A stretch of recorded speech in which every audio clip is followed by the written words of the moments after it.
Okay, let's start. Good afternoon, everyone, and welcome to the Week 3 for S2S monthly webinar. Today, we have two speakers, including Dr. Mike Anderson and Dr. Youngji Jo. Mike is from State of California Water Resources Department as the state climatologist, and Dr. Youngji Jo is at both GFDL and Princeton University. Please refer to the Week 3-4 website posted in the chat box. And also please use the discussion document in the chat box during and even after the webinar. The speakers will contribute to it in order to address any questions from you. To the end, our next webinar will be on March 4 at 2 p.m. Eastern Standard Time. Again, thank you to the speakers, and let's start from Mike. Good morning, everybody. Great to be here. Let's see. It's not telling me to share my screen yet, DK. If you can. Hold on a second. It's not allowed. Okay, hold on a second. Let me try one more time. My printer. Oh, here you go. Okay, got it. I found it.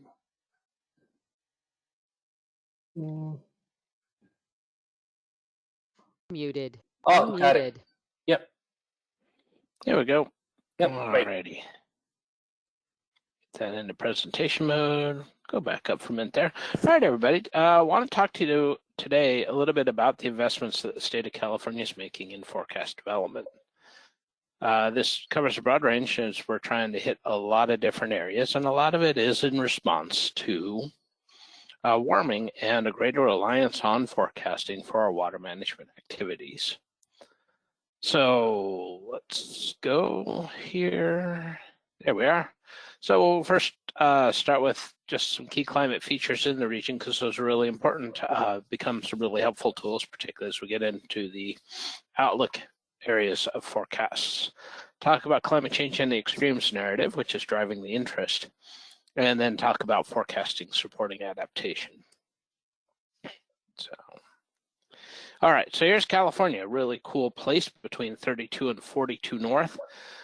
Also, we span 10 degrees of longitude. For those who are interested, Los Angeles is east of Reno. 95% of the Sacramento Basin is below 7,500 feet. Now, this is really important in that rain-snow line when we get atmospheric rivers that come through with a freezing elevation around 10,000 feet. Almost the whole basin's contributing runoff in that event. Meanwhile, down in the San Joaquin Basin, and the San Joaquin Basin is just south of the Delta, it has 50% of its watershed that's above 7,500 feet. So this is the high Sierra of Yosemite and Mammoth. Mount Whitney is in that part as well. Another really key feature geographically is the Golden Gate, which is a mile wide. This is an opening in the terrain in the coastal range where a lot of moisture can move through, and with southwesterly flow really facilitates orographic precipitation in the Feather Yuba and American River watersheds. Our peak activity in atmospheric rivers is in that from mid-December to mid-January. So a lot of our big floods happen then. And it's important to kind of keep all these pieces in mind, as this is the background climatology working with, in understanding our expectations on how much water, when, and in what form. So building a water year, we start in the fall. October 1 is the beginning of our water year.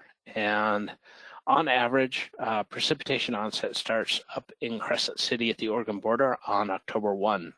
For San Diego down at the Mexican border, it's Halloween. So it takes the full month of October, to have precipitation onset. Now we get to temperature, which I know this conversation's about.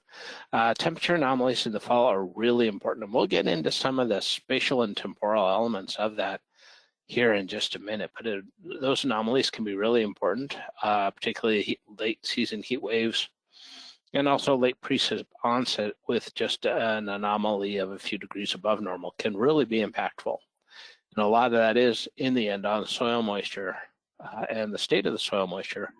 If we get into November and the snowpack initiates on dry soils. Really important because at that point, you already know that you're going to have depleted runoff in the spring because those dry soils underneath the snowpack have to get to saturation to allow runoff to begin.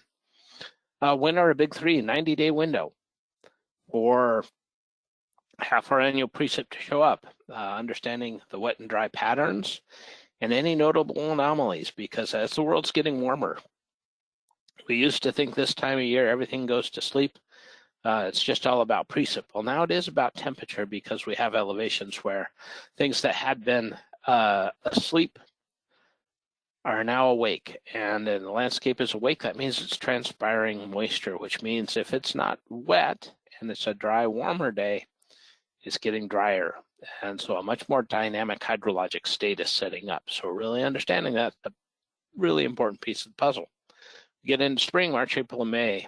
Do we get a late season bailout? You may have heard of the miracle.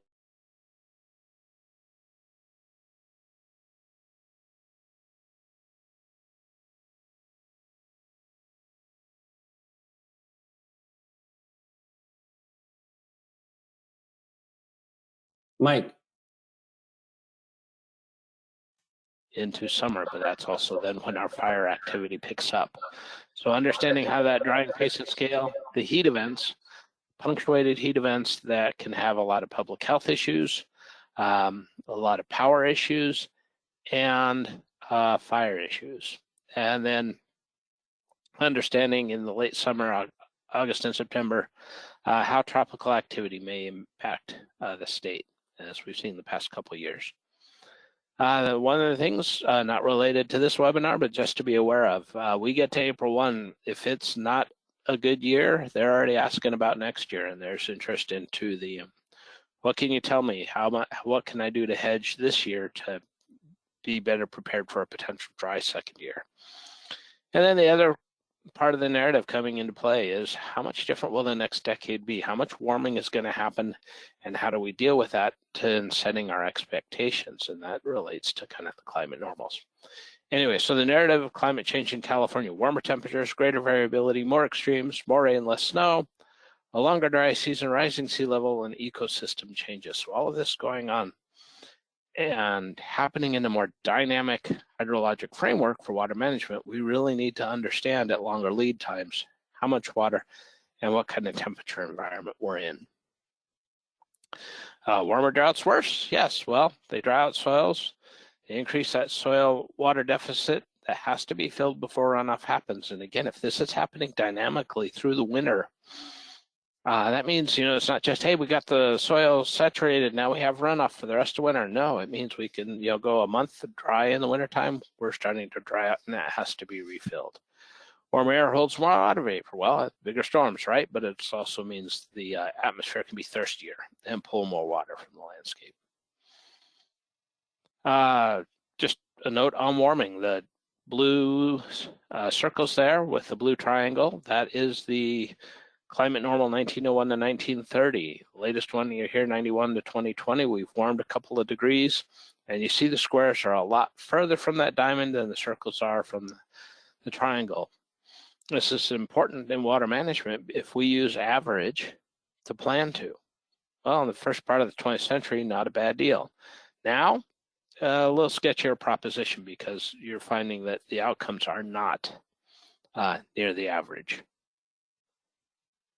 All right, spatial scale, and we're looking at years, warm year, and then our coldest year in over a decade. You may have heard last year, but if you look at it, our coldest year in over a decade, and we're about back to average in the scheme of things. So we really sample on the warm end of the distribution. Understanding this and framing outlooks relative to understanding that is important. Now, this is on an annual basis, but if we get into the daily basis, and this comes to us from Scripps Institution of Oceanography, a great way to show the climate normals through the year for maximum and minimum temperature. And this is statewide as a whole, and they also have this kind of regionally for the climate divisions. But you look and you see the progression of temperature, but we also see here in 2022, that hot year, yeah, we had several punctuated heat events where you see A lot of red circles on there, meaning in the top 1% of days. We have the Labor Day heat wave, both in max and min temperatures. But I want to point out in May, that cold wave that broke out, right? Well, that's in May. You could have some damage to crops, and it's really a challenge for folks that have damage to crops in an otherwise one of the warmest years on record, right? Wait, had a cold event. So having more detail, both in time and space, really is helpful, and having a chance to look ahead to know what we might be dealing with, really important. Here's it for 23, where we see that spring, a lot of coolness, some punctuated events in the summer, but fairly complex if you look there in August, where you go from warm overnights into cold daytime temperatures. So finding ways to communicate as much detail as you can, as long lead time as you can, is really important. So one of the pieces we use in this narrative is talking about from the extreme to the common, and we use the annual minimum temperature for the state here in the early 30s, something that hadn't been seen in the period of record and wasn't seen for another 5 decades. Then it was seen again. Okay, the extreme happens every 50 years, big event, right? Well, except in the 90s, it started happening a couple times a year, and by the time we got into this last decade, every year is equal or greater to that once in decades extreme. So understanding when extreme events become more common, we have to figure out the language to use to understand where we're sitting. One of the things that we're doing, looking at a decade of extremes, and this is again going from 2013, and the stars are 2023, the squares are 2022 there at the top. But looking at the historical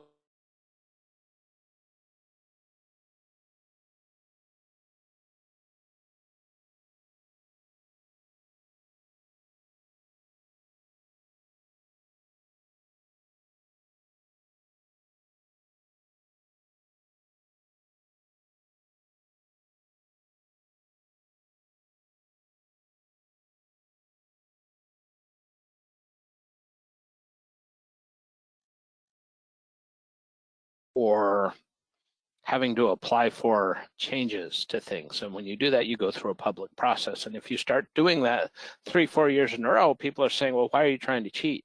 When it's really just a response to a more extreme environment that we're in. So finding ways to communicate that are really helpful. Sorry about that. I'm not sure why we bounced back to the beginning, but we'll get back. All right, so here's how we frame it for dynamic water management. We love to work with our research community in the observations and forecasts, but we really need to get that into a decision support. How does that information help them increase the managed volume capability so that we're mitigating hazard, we're maximizing benefit, and we're almost doing this one storm at a time? Well, the keys to success on that are communication, collaboration, and coordination.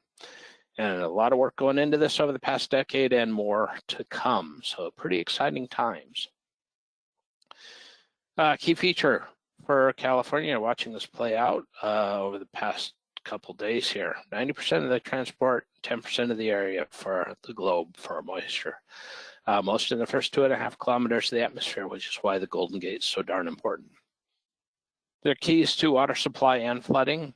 About half our annual precip associated with them. More than 90% of the flood damage is in Northern California, which is great because now we have a physical feature where we understand the dynamics of it, both in terms of moisture and temperature. Can be huge in understanding how we can then leverage that knowledge to make use of it in water management. Just a few storms a year can make all the difference in the world. On the left, 20, 21, and 22, 3 years worth. That was all we got. We're in 23 in that rather exciting time. Late December through March, it lit up, but you see the wettest part with the coloring there on the graphic is not the far northern part of the state, which is normally the wettest. In this case, it was much more the central part. And the far north of the state didn't quite ease up all the drought impacts that were faced there, even though this was one of the wettest years on record. Part of that, we're doing a climatology. We got a catalog up where by latitude you can look at interannual variability, within your variability, And then angle of impact, which, as you can see, really impacts the scale.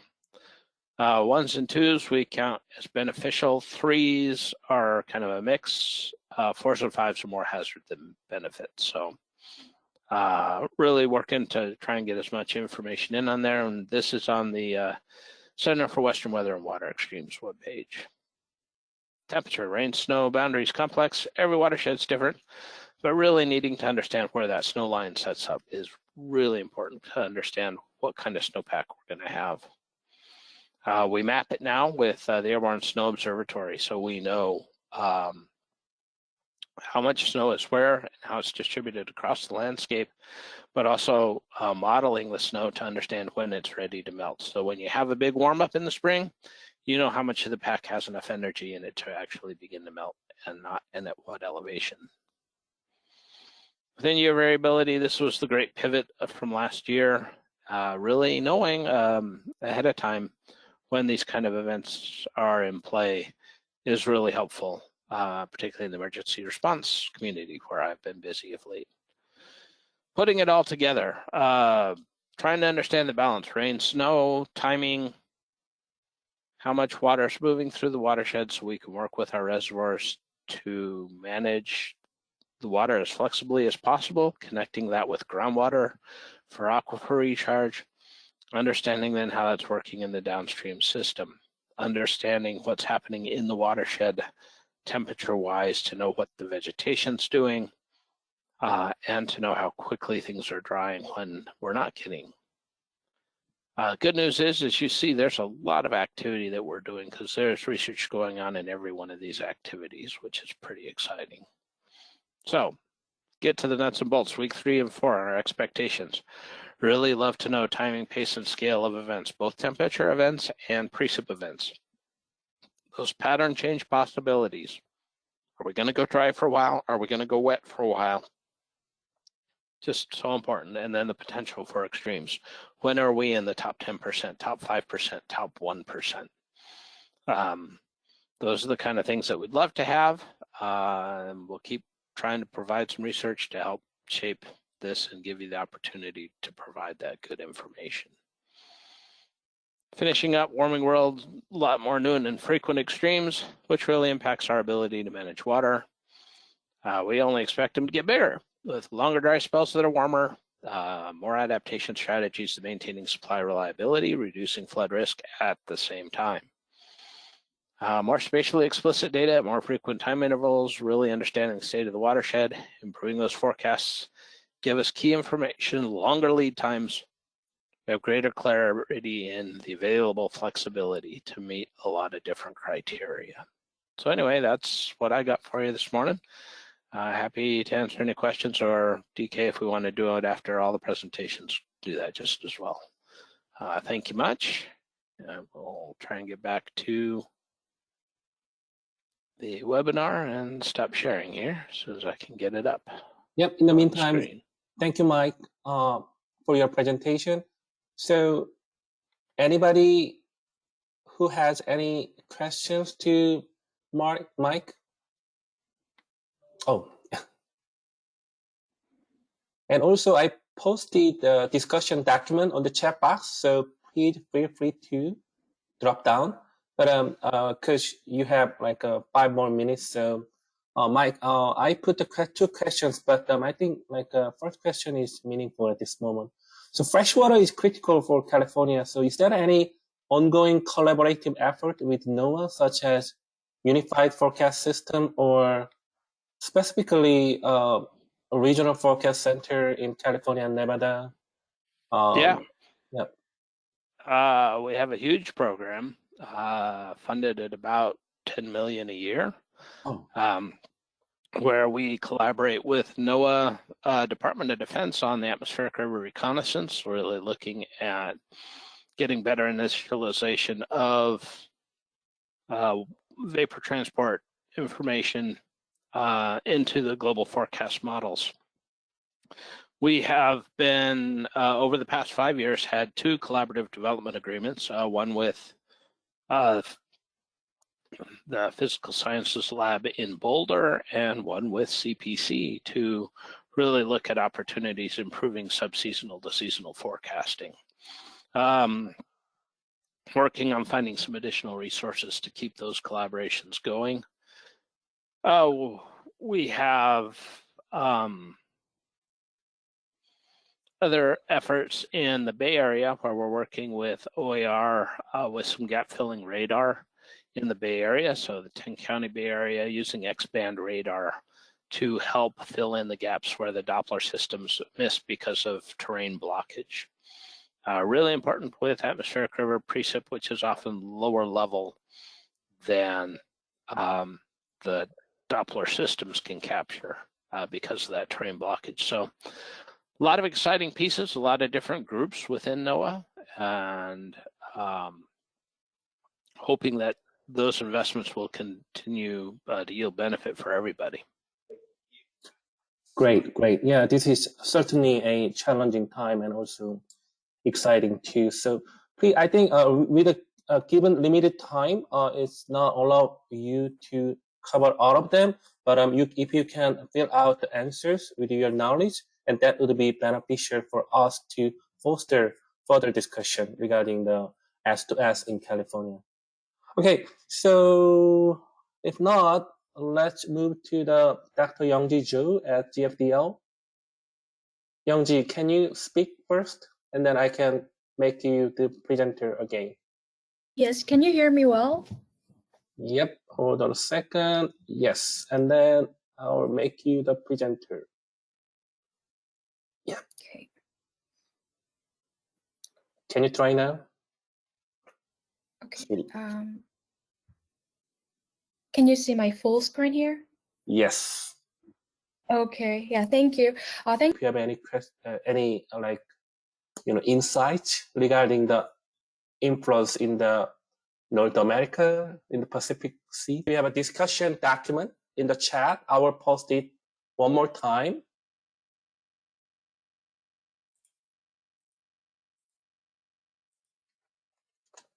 So if you have questions regarding the Dr. Mike Anderson and Dr. Youngji Jo of their presentations today, please feel free to post the questions that will allow us to foster further discussions regarding the state of California and also ocean atmosphere interaction in the Pacific Sea. Even that was in the East Asia side, but it will certainly affect to the North America in the west coast. So it'll help for our discussion about Victory 4 and S2S webinar series. So any other questions or comment?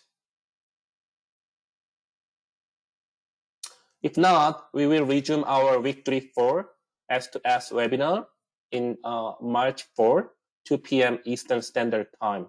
So thank you very much, and then have a nice day or afternoon, depending on your time. Bye now.